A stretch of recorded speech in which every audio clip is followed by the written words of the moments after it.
ఏడుకొండలవాడ వెంకటరమణమూర్తి గోవిందా అంటే ఎవరికి నచ్చిన దేవుడిని వాళ్ళు మొక్కొచ్చు. కానీ అన్య మతాలని ద్వేషించడం, మీకు మత విశ్వాసం వేరే దీంట్లో ఉండొచ్చు, కానీ హిందూ దేవాలయాల్ని ఆ మతంలో ఉండే వాళ్ళని పెట్టడం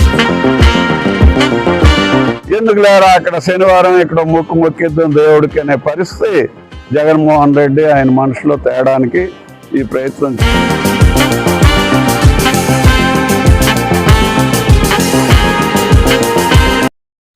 తిరుమలలో అన్యమతస్థులను నియమించి జగన్మోహన్ రెడ్డి హిందుత్వాన్ని భ్రష్టు పట్టించారని విజయనగరం జిల్లా చీపురుపల్లి ఎమ్మెల్యే కిమిడి కళా వెంకట్రావు అన్నారు. మెరకముడిద మండలం గరుగుబిల్లి గ్రామంలో ఇది మంచి ప్రభుత్వం అనే కార్యక్రమంలో పాల్గొన్న ఆయన మాజీ ముఖ్యమంత్రి జగన్పై విరుచుకుపడ్డారు. జగన్ హయాంలో తిరుమలను భ్రష్టు పట్టించడానికి ప్రయత్నించారని, అందుకే వెంకన్న ప్రసాదమైన లడ్డూని అపవిత్రం చేసి హిందువుల మనోభావాలతో ఆడుకున్నారని మండిపడ్డారు. లడ్డూ నాణ్యత పెంచుతామని చెప్తూనే ఉన్న నాణ్యతను తగ్గించారన్నారు.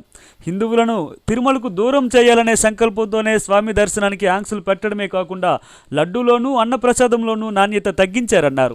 తిరుమల వెంకన్న విషయంలో ఎంతటి ఘాతుకానికి పాల్పడిన వారందరికీ కఠిన శిక్షలు పడే విధంగా ముఖ్యమంత్రి చంద్రబాబు నాయుడు కఠిన చర్యలు తీసుకోవాలని కోరారు.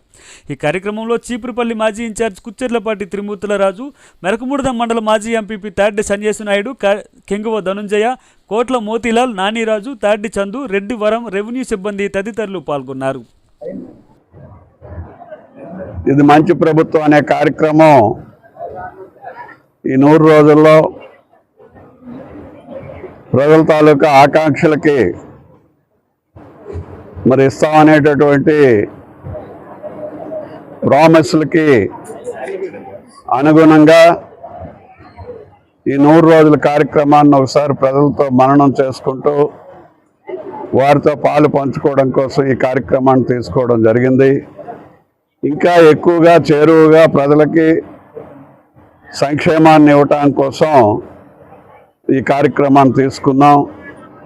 మరి అలాగే ఇప్పుడు నడుస్తుండేటటువంటి వ్యవహారం చూస్తే ఏడుకొండలవాడు వెంకటరమణమూర్తి అని ఇంటి దగ్గర నుంచి బయలుదేరి దేవుడి దర్శనం ఇంటికి వచ్చినంత వరకు కూడా ఏడుకొండలవాడ వెంకటరమణమూర్తి గోవిందా అని చెప్పి ప్రతి భక్తుడు మాట్లాడుకుంటూ వెళ్తారు.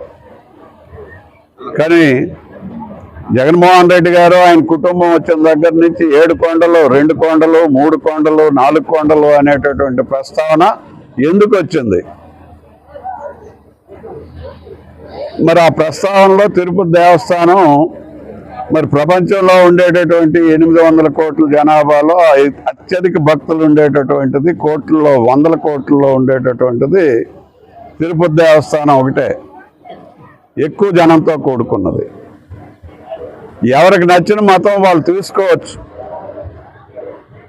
ఎవరికి నచ్చిన దేవుడిని వాళ్ళు మొక్కొచ్చు, కానీ అన్య మతాలని ద్వేషించడం, అన్య మతంలో ఎక్కువగా కొలిచే దేవుడికి మరి ఆయన్ని అపవిత్రం చేయడం అనేటటువంటిది ప్రజల్లో మనం చాలా రోజుల నుంచి వింటున్నాం.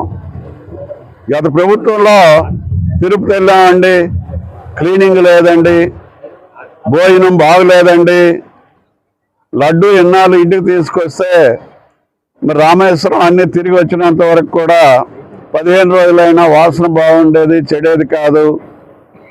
ఉదయం తిరుపతిలో దర్శనం చేసుకొని మరుసనాడు వస్తే చీపురుపల్లి వచ్చేటప్పటికి లడ్డు వాసన కొడుతుంది, బాగులేదు, బూజు పడుతుంది అనేటటువంటి పరిస్థితి అందరూ మాట్లాడుకున్నదే. ఇందులో ఎవరూ దాయడానికి లేదు. ఇందులో పార్టీలు వేరు, దేవుడు వేరు.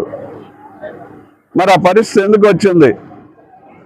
మీకు మత విశ్వాసం వేరే దీంట్లో ఉండొచ్చు, కానీ హిందూ దేవాలయాల్ని ఆ మతంలో ఉండే వాళ్ళని పెట్టడం, దీన్ని ఒక పద్ధతి ప్రకారం ఏంటి అంత కష్టపడి వెళ్ళాం, దేవుడి దగ్గర దర్శనం బాగలేదు, లడ్డూ కొంటే అది రుచి లేదు, ఏదో ఫ్రీ భోజనం పెట్టించాడు ఎన్టీ రామారావు, అది చాలా బాగుండేది, ఇప్పుడు అసలు తినలేకపోతున్నాము, ఎందుకు లేరా అక్కడ శనివారం ఇక్కడ మొక్కిద్దాం దేవుడికి అనే పరిస్థితి జగన్మోహన్ రెడ్డి ఆయన మనసులో తేడానికి ఈ ప్రయత్నం చేశారు అనేటటువంటిది మనకు స్పష్టంగా కనిపిస్తుంది. దేవుడు క్షమించడు, అదేవిధంగా ఇలాంటి కార్యక్రమాలు కూడా మంచివి కావు.